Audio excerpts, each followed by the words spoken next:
Yebo, welcome to Watch Me Build It, and welcome to watching me review the tools for the MB78 DIY kit.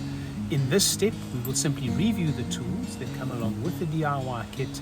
I will introduce a few extra tools that you might want to buy. There are links for all of these below, and we're getting ourselves set up for the build. Before we start building, a few reminders. This is part of a series of videos. Be sure to watch the intro video and the ones that came before this and the ones that come after.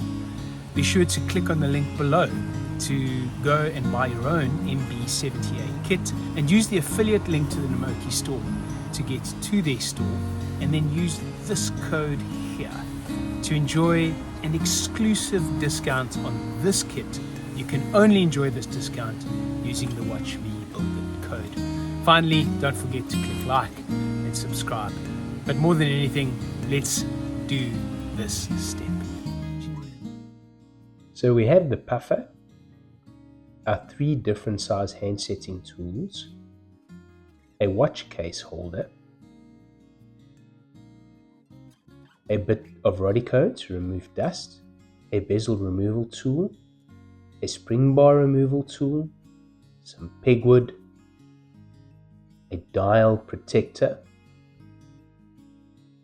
and then beneath the dial protector we have 3 different size screwdrivers.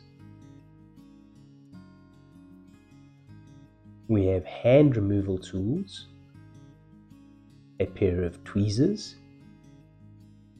a case back removal tool, and some finger cots. I then have some extra tools that don't come in the kit. To begin with, there's a loop to help you see a bit better. There's a movement cushion. There's some tape to protect the case when you put the strap on. We've got a gasket oiling device. We've got a movement holder. We've got a diamond file. This is for resizing the stem.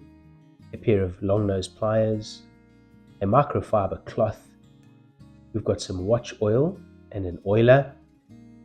We've got verniers to measure the stem.